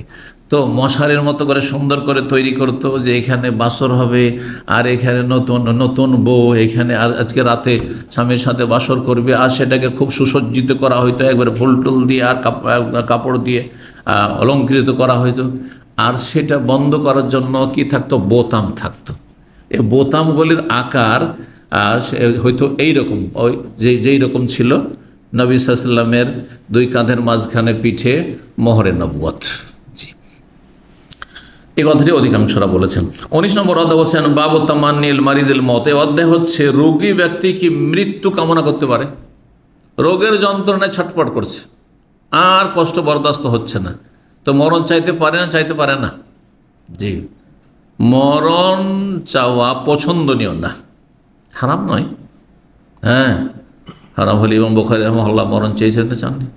হ্যাঁ, আল্লাহ মাদাকাত আলাইয়াল আরদ বিমা, ইমাম বুখারী তার জীবনী পড়ে দেখেন বা জীবনী আপনি শুনে দেখবেন যে তিনি শেষখানে যখন দেখলেন যে দেশের পর বিভিন্ন দেশের যেসব শাসকরা ছিল জালেম, এরা ইমাম বুখারীকে বরদাস্ত করতে পারছে না। হ্যাঁ, হিংসা, শত্রুতা বা যারা হিংসুক বিদাতি, তাদের আপনার চুগলখড়ির কারণে দেশ থেকে একের পর এক অঞ্চল থেকে বিতাড়িত হচ্ছেন।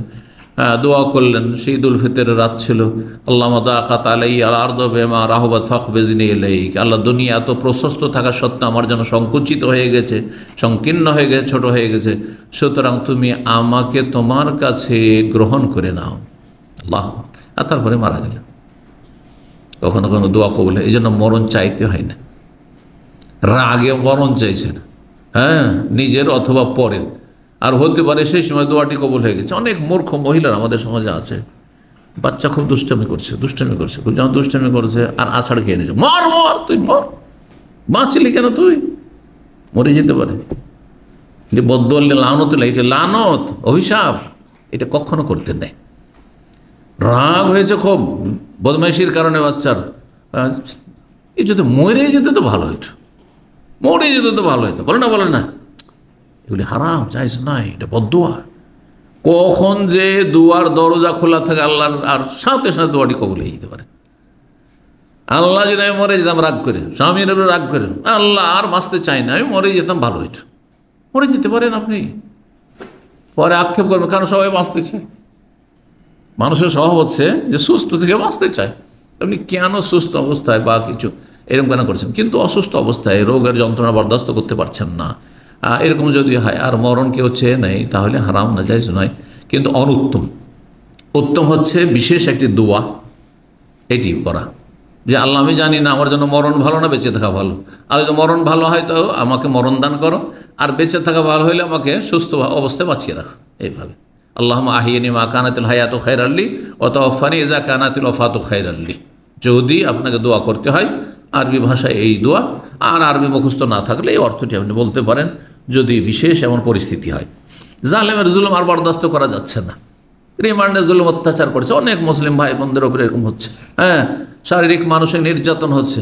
আল্লাহ রাব্বুল আলামিন, তুমি আমার জন্য, জানি না আমি কি অবস্থা, আমার জন্য যদি বেঁচে থাক কল্যাণ হয় তার বাঁচিয়ে রাখো, আর জালেমের কবল থেকে রক্ষা করো, আর মরে যাওয়া হলে আল্লাহ তুমি আমাকে মরণ দান করো। এই দোয়া করা বেশি ভালো। জি, হাদিস 5671 নম্বর হাদিস আনাস বিন মালিক রাদিয়াল্লাহু তাআলা বর্ণনা করেছেন, নবী সাল্লাল্লাহু আলাইহি ওয়াসাল্লাম বলেন, লা ইয়াতামান্নায়ান্না আহাদুকুমুল মউত, তোমাদের কোনো ব্যক্তি যেন মরণের আকাঙ্ক্ষা না করে। কখনো মরণ আকাঙ্ক্ষা করে, আপনি কি জানেন, হইতে পারে বেঁচে থাকলে আপনার ফায়দা, আপনার শুধু ফায়দা না, আপনার দ্বারা কত লোক যে উপকৃত হবে হতে পারে। তারপরে আল্লাহ এমন দিল আপনাকে ঈমান, আমল আর ধন দৌলত, যে দাদি ইসলামের বিশাল খেদমত আপনি করে ফেললেন, কেউ এলেম দিয়ে খেদমত করলেন আপনি। আবার কখনো মরে যাওয়াটা ভালো, ঈমান আর দাজ্জাল চলে আসছে, তাহলে তার আগে মরে যাওয়াটা ভালো। আল্লাহ বেশি জানেন যে এখন মরে যাওয়াটা আমার জন্য ভালো হবে না বেঁচে থাকাটা ভালো হবে, সুতরাং আল্লাহ যেটা আমার জন্য ভালো সেটা করো। মরণ চাইবে না কিসের জন্য, মিন দুররিন আসাবাহু, কোন রোগ স্পর্শ করলে, ফাইন কানা লাবুদ্দা ফাইলান, যদি করতেই হয়, মরণ চাইতে হয়, তো সরাসরি মরণ চেয়েও না। কীভাবে চাইবে, ফালিয়াকুল, এই দোয়া বলো, আল্লাহুম্মা, হে আল্লাহ, আহিয়েনি, আমাকে বাঁচিয়ে রাখো, মা কানাতিল হায়াতু খায়রাল লি, যতদিন আমার জন্য বেঁচে থাকা কল্যাণকর, ওয়া তাওয়াফানি, আমাকে মৃত্যু দান করো, ইযা কানাতিল ওয়াফাতু খায়র, যখন আমার জন্য মৃত্যুটাই কল্যাণকর হবে, মঙ্গলজনক হবে। 5672 নম্বর হাদিস বর্ণনা করছেন কাইস ইবনে আবি হাজিম, তিনি বলেন, দাখালনা আলা খাব্বাব বিন নাউদু, আমরা খাব্বাব ইবনে আরত রাদিয়াল্লাহু তাআলা আনহুর বাড়িতে প্রবেশ করলাম তার অসুস্থ অবস্থায় খোঁজ খবর নেওয়ার জন্য। ওয়াকাদিক তাওয়াসাবাকা ইয়াতিন, আর তিনি তার রোগের চিকিৎসার জন্য 7টি শরীরে আগুন দিয়ে লোহা গরম করে দাগ দিয়েছিলেন। প্রাচীন যুগে একটি চিকিৎসার পদ্ধতি ছিল লোহা গরম করে কি করা, শরীরে দাগ দেওয়া। তো কিন্তু মুখমণ্ডলে দেবে না সেটি। আর আজকাল যেহেতু আরও উত্তম বিকল্প চলে এসছে, সেজন্য এইগুলো করার কোনো প্রয়োজন নেই। ফাকালা, তখন তিনি বলেন, ইন্না আসহাবানাল্লাযিনা সালাফু, আমাদের সাথী সঙ্গীরা যারা আমাদের পূর্বে চলে গেছেন দুনিয়া থেকে, মাদাউ, তারা দুনিয়াতে অতিক্রম করেছেন, ওয়ালাম তানকাসমুদ দুনিয়া, দুনিয়া তাদের কোনো ঘাটতি করে দেয়নি, যে দুনিয়া ভোগ বিলাস পায়নি, ধন সম্পদ পায়নি, সেজন্য ক্ষতি হয়েছে, কোনো ক্ষতি হয়নি। আমাদের আগে যারা চলে গেছেন ভালো অবস্থায় চলে গেছেন জান্নাতি। ওয়াইন্না আসাবনা মালা নাজিদু লাহু মাওদান ইল্লা তুরাব, আর আমরা এমন ধন সম্পদ পেলাম যে সেটা ব্যয় করার কোনো জায়গা পাচ্ছি না, একমাত্র মাটি ছাড়া, মানে পাকা মাটি দিয়ে পাকা বাড়ি করা যাবে।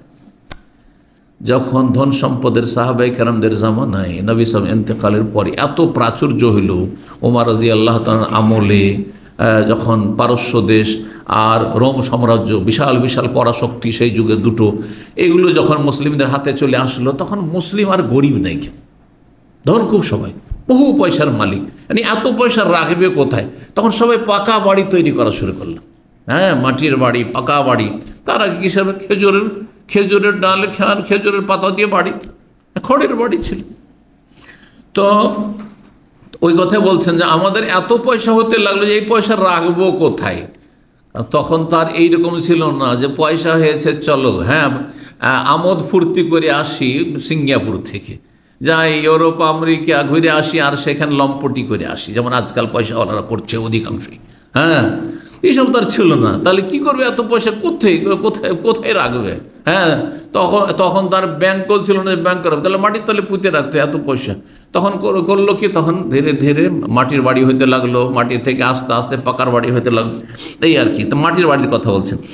ওয়ালাউলা আন্না নবী নাহানা, যদি আমাদেরকে নবী সাল্লাল্লাহু নিষেধ না করতেন, আন্না দোয়া বিল মওতে, মরণের দোয়া করতে, তাহলে দাও তবে আমি মরণের দোয়া করতাম, কারণ খুব অসুস্থ আর এই যন্ত্রণা আমার বরদাস্ত হচ্ছে না। সুম্মা আতাইনাহুম মারাতান উখরা, বলছেন কাইস বিন হাজিম যে আবার দ্বিতীয়বার তার কাছে আসলাম, দেখি সুস্থ হয়ে গেছেন তিনি, অসুস্থ অবস্থায় একবার দেখে আসলাম, আর একবার তার কাছে এসে তখন দেখছি ওয়াহ ইয়াবনি হায়াতাল্লাহ, তার একটি দেয়াল তিনি তৈরি করছেন, মানে বাড়ির মাটির দেয়াল তৈরি করছেন। তার আগে তাহলে কাঁচা এর বাড়ি ছিল, খড়ের বাড়ি ছিল, তো মাটির দেওয়াল তৈরি করছেন। ফাকালা, তখন তিনি বললেন, ইন্নাল মুসলিম আল্লাহ ইউজারু ফি কুল্লি শাই, মুসলিমকে প্রতিদান নেকি দেওয়া হয় প্রত্যেকটি কাজে, প্রত্যেক ভালো কাজের নেকি আছে। আপনি যে ঘর বাড়ি তৈরি করছেন সেটা যদি অপব্যয় না হয়, সীমাহীন খরচ না করেন, প্রয়োজন আছে আপনার, ধরেন থাকার জন্য 2টো রুম লাগবে, একটা কিচেন লাগবে, মেহমান আসলে তাদের জন্য একটা রুম লাগবে, ঠিক না? তো এইরকম যদি রাখেন প্রয়োজন যতটা ততটা, তাহলে কোনো অসুবিধা নেই, এগুলো প্রয়োজন।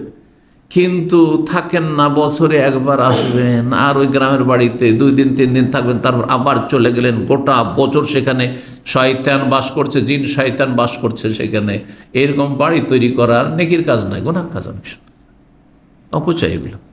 এই টাকাটা গরিব মিসকিন যারা খেতে পাচ্ছেন না, ইয়াতিম বিধবা, তাদেরকে দান খায়রাত করে। অনেক পয়সাওয়ালারা তাই করছেন, প্রত্যেক শহরে বাড়ি, প্রত্যেক শহরে বাড়ি, বাড়ি আর বাড়ি, যেখানে যায়ও না 5 বছর আসেন তারপর বাড়ি তৈরি করা আছে, বিল্লা তৈরি করা আছে, এগুলি অপচয়। তো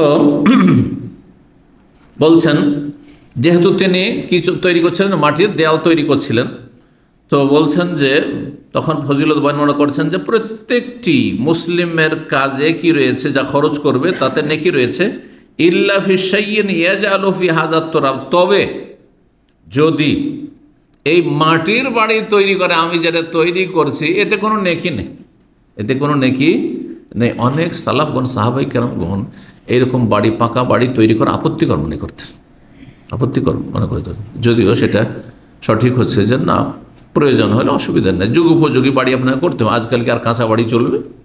খড়ের বাড়ি চলবে না মাটির বাড়ি চলবে? আপনার কাঁচা বাড়ি না, টিনের বাড়ি রাখবেন, আর ঝড় আসবার উড়িয়ে নিয়ে চলে যান। তা আপনার পয়সা আছে, পাকা বাড়ি করেন, কিন্তু অতিরিক্ত বেশি করবেন না, খুব বেশি। আর তারপরে আপনি সীমাহীন খরচ করবেন না, আপনি যে তাতে 10 লাখই হবে, সেখানে কোটি কোটি টাকা তাতে খরচ করছেন, এমনটা যেন না হয়। তো যাই হোক, 5673 নম্বর হাদিস মনে করেছেন আবু হুরায়রা রাদিয়াল্লাহু তাআলা আনহু, তিনি বলেন যে আমি রাসূলুল্লাহ সাল্লাল্লাহু আলাইহি ওয়াসাল্লাম বলতে শুনেছি, লা ইউদখিলা আহাদান আমালুহুল জান্নাহ, তোমাদের কোনো ব্যক্তিকে তার আমল জান্নাতে প্রবেশ করাতে পারবে না। কোনো ব্যক্তিকে তার আমল জান্নাতে নিয়ে যেতে পারবে না। শুধু আমল দিয়ে জান্নাতে যাবেন? আল্লাহ যদি বলেন যে এই তোমার চোখ দিয়েছিলাম, দৃষ্টিশক্তি, এর বিনিময়ে কি দিও বলো? তো বিক্রি করবেন চোখ? আপনাকে 1 কোটি রিয়াল দেওয়া হবে, আপনার চোখ বিক্রি করে দেন, করবেন না? মোটেই না। তাহলে আপনার কাছে কত টাকা আছে দেখুন তো, হিসাব করে দেখেন তো। একটা এই হাতটার মূল্য কত নেবেন? আপনার হাতটা কেটে নেওয়া হবে, এই করে একটা অঙ্গ বিক্রি করেন তো দেখি, মূল্য ফেলেন, দেখবেন যে আপনার কাছে একটা টাকা নেই, কিন্তু আপনার মাথা থেকে পা পর্যন্ত যা দেওয়া হয়েছে সেগুলি গোটা দুনিয়ার বিনিময়ে আপনি বিক্রি করেন। আপনি যদি বলা হয় যে আপনার ব্রেনটা দিতে আজকে থেকে আপনি পাগল করে দেওয়া হবে, আপনার ব্রেনটা আমাদের কাছে বিক্রি করে দেন, করবেন? তত নিয়ামত রয়েছে। আপনার একটা পায়ের দাম কত, দুটোর কত হইল, এইভাবে আপনার একটি অঙ্গ বিক্রি করেন তো দেখি, কত নিয়ামত আল্লাহ দিয়ে রেখে, চিন্তা করুন। কিন্তু এইভাবে কোনোদিন মানুষ চিন্তা করে না, যার ফলে আল্লাহ শুকরিয়া আদায় করতে পারে না। এত সুস্থ থেকেও শুধু টাকা নেই, সেজন্য হাহাকার অবস্থা। অথবা টাকা আছে কিন্তু আমার সাথে সবাই বড় লোক হয়ে গেছে, আমি শুধু গরিব হয়ে থেকে গেলাম, সেই জন্য অশান্তি। না না, আল্লাহ অনেক কিছু দিয়ে রেখেছেন, বড় আলহামদুলিল্লাহ। তো আমল দ্বারা কেউ জান্নাতে যেতে পারবেন না। কালু ওয়ালা আনতা ইয়া রাসূলুল্লাহ, সাহাবীরা বলেন আপনি আপনার আমল দিয়ে জান্নাত যেতে পারবেন না? কাল আল্লাহ, না আমিও যেতে পারবো না। ওয়ালা আনা, আমিও না।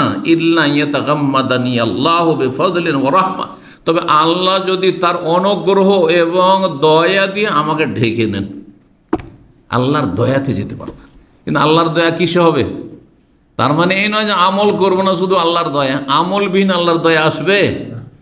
আমল দিয়ে জান্নাতে যাওয়া যাবে না, কিন্তু আমল আল্লাহর দয়া অনুগ্রহ পাওয়ার কি মাধ্যম, শুধু মাধ্যম লাগবে আপনাকে, এর মাধ্যমে হবে। আপনার ঈমান, আপনার 5 ওয়াক্ত সালাত, আপনার রমজান মাসের সিয়াম রোজা, আপনার যাকাত দান সাদকা, আপনার হজ, আপনার ওমরা, আপনার নেক আমল, আপনার পাপ থেকে বেঁচে থাকা, আপনার সততা, আপনার আমানত, আপনার পরোপকারী হওয়া, এগুলি আল্লাহর রহমতকে টেনে নিয়ে আসবে, আল্লাহর রহমতের ওসিলা হবে। জি, ফাসাদ্দুদু, সুতরাং তোমরা মধ্যম পন্থা অবলম্বন করো। আকারেবু, আল্লাহর সান্নিধ্য অর্জন করতে থাকো, আল্লাহর নৈকট্য অর্জন করতে থাকো। ওয়ালা ইয়াতামান্না আহাদুকুমুল মাউত, তোমাদের কেউ যেন মরণ আকাঙ্ক্ষা না করে। কেন? ইম্মা মুহসিনান, যদি আপনি ভালো মানুষ হন, ধরেন আপনি মরণ চাইছেন আর ভালো মানুষ খুব, তো মরলে তো জান্নাত, ঠিক আছে, কিন্তু বাঁচলে কি ক্ষতি? আরও বেশি নেকি নিয়ে যাবেন, যতটা ব্যালেন্স আপনার হয়েছে তার চাইতে বেশি নিতে পারবেন। আরও 10-20 বছরে কত নামাজ হবে চিন্তা করুন তো, একদিনে কত নামাজ, তাহলে মাসে কত হয়, বছরে কত হয়, হ্যাঁ এভাবে হিসাব করেন তো দেখি, কত নামাজ, কত রোজা, কত লাইলাতুল কদর, শবে কদর, কত নেক আমল করতে পারলেন আপনি। জি, তো বলছেন যদি ভালো মানুষ হয়, ফালাল্লাহু আইয়াজদাদা খায়রান, তাহলে সে আরও বেশি নেকি বৃদ্ধি করতে পারবে, আরও নেকি বাড়াইতে পারবেন। ওয়াইম্মা মুসিয়ান, আর যদি গুনাহগার হয়, পাপী লোকের মরে যাওয়া ভালো না তার তওবা করে যাওয়াটা ভালো, সংশোধন করে যাওয়াটা ভালো। যদি খারাপ মানুষ হয়, ফাল্লা আল্লাহ আইয়াস্তাআতিবা, তো হতে পারে সে তার নিজের সংশোধনের সুযোগ পাবে, ফিরে আসার সুযোগ, আল্লাহর দিকে ফিরে আসার সুযোগ পেয়ে গেল। এখন তওবা করেনি, কিন্তু 10টা বছর বাঁচার জন্য 5 বছর পরে সে নামাজি হয়ে গেছে, ধার্মিক হয়ে গেছে, আল্লাহ ভীরু হয়ে গেছে, আল্লাহর কাছে কান্নাকাটি তওবা করছে, ভালো মানুষ হয়ে গেল। এখন সে মাজার পূজা করছে, কিন্তু 5 বছর পরে সে হইতে পারে তৌহিদবাদী হয়ে গেছে, ঠিক না? এখন সে অমুসলিম হিন্দু হয়ে আছে, এখন মরে গেল সোজা জাহান্নামে, কাফের কি খ্রিস্টান হয়ে আছে, ইহুদি হয়ে আছে, কালকে কালমা পড়ে মুসলমান হয়ে গেছে, জান্নাতে চলে গেল। বুঝা গেছে? এই জন্য কখনো আপনি যখন আপনার রেজাল্ট জানছেন না, আপনি আল্লাহর কাছে কখনো মওত চাইবেন না। আপনি চাইবেন আল্লাহ আমার জন্য বেঁচে থাকা কল্যাণকর হলে বাঁচিয়ে রাখুন, আর মরণ কল্যাণকর হলে মরণ দাও।